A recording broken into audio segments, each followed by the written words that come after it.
Zenbakiak konposatuak direnean deskonposa daiteke. Eta hortarako jarraitu ditugu irizpide batzuk. Baina gogoratu, bakarrik konposatuak baldin badira, ze lehenak baldin badira, ezin dira deskonposatu. Orduan, lehenengo irizpidea. Birekin noiz zatitu daiteke? Azken zifra bikoitia denean. Bikoitia konsideratzen da 2, 4, 6, 8 eta 0 ere bai. Orduan, hola bukatzen bada, egin daiteke zati 2. Zati 3 noiz egin daiteke? Zifren batura 3 zatigarria denean. Nik batutzen ditut 3 zifra edo 4 edo 5 zifrak.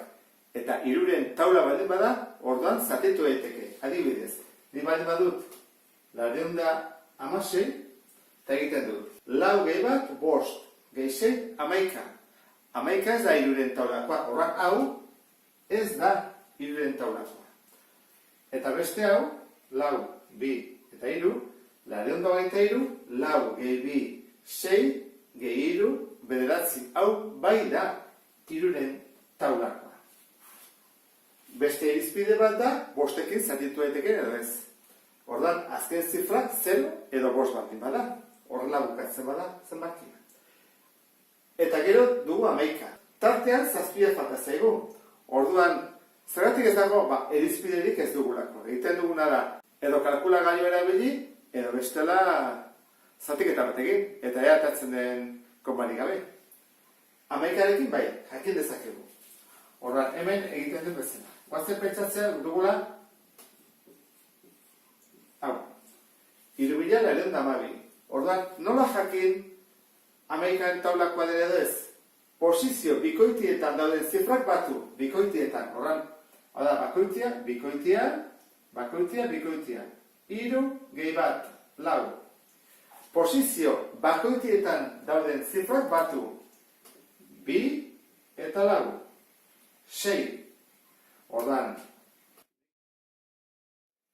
kenketa egiten badut, 6 ke 4, 2 ateatzen zait, ezta? 6 ke 4, 2. Eman behar du, edo 0, edo 11. Beraz, 3.912 ez da 11aren taulakoa. Guazen praktikazioa duen?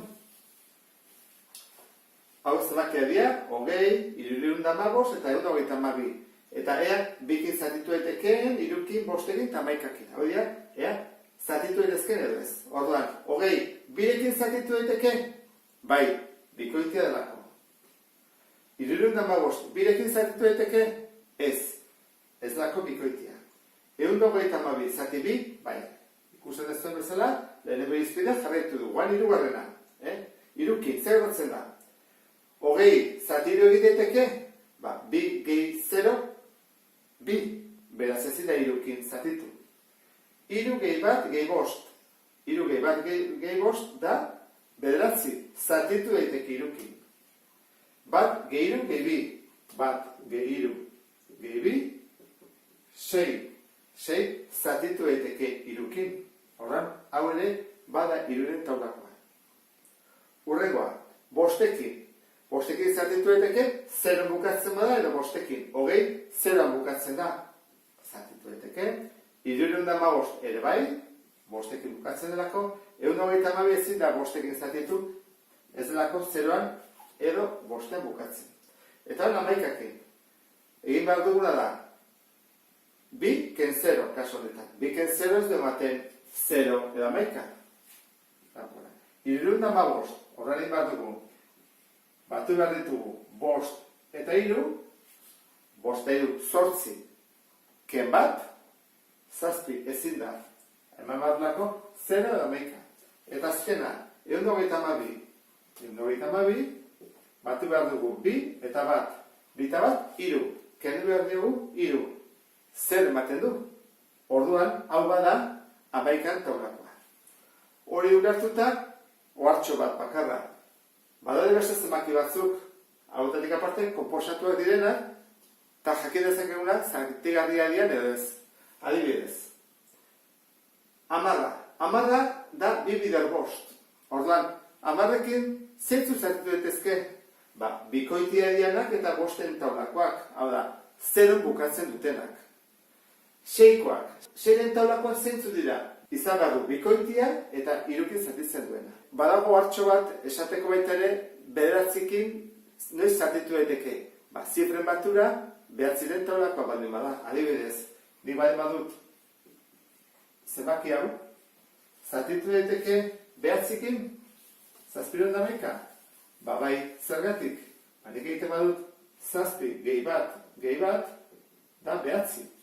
Eta hori, zatitu daiteke behatzikin. Horren, zazpiron da maika izango ditzake hiruko taula eta behatziko taula ere, bai. Zatigarritasun irizpideak dakizkigunean, orduan, deskomposatzen hasi gaitezke. Guazte ikuste, 72 deskomposatu nahi dugula, baina faktorizazio batekin. Hau da, esan edutana da, deskomposatu behar dugu zenbaki lehenetan, ez komposatuetan.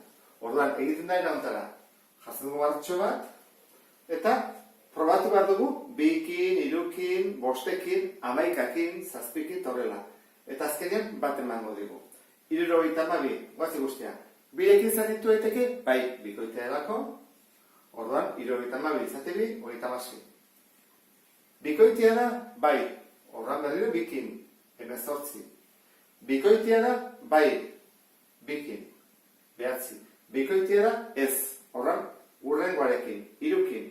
3ren taulakoa da, bai, zer, zifren batura, 3ren taulakoa da, zatiru, 9 zatiru 3, eta berriro 3kin, bat, beraz, bukatu dugu, ze ondarra bat ate arte jarraitu behar dugu.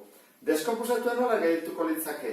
Gehituko litzake, 2 bider 2, da, 2 berriru, bider, 3 berri. Hau da, faktorizazioa. 72 zenbakiarena.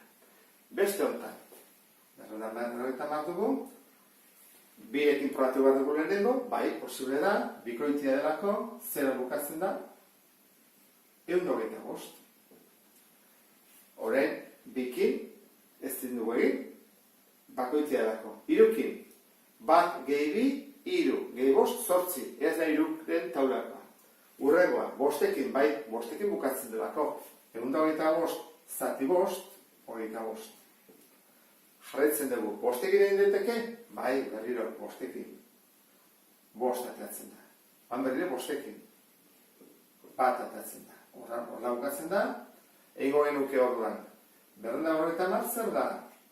Bada, 2 bider, 5 berriro. 3 faktore ditugu. Hemen jarriko dugu baita ere, 72. Txukun usteko. Eta hori azkeneko ontan, 23. Probatu behar dugu, 2kin, ezin da, 3kin. Ezin da, 5ekin ez, 7ekin ez, 11ekin ez, 13ekin ez, joan beharko nuke probatzen. Eta gelditzen zaigo bakarrik 23kin.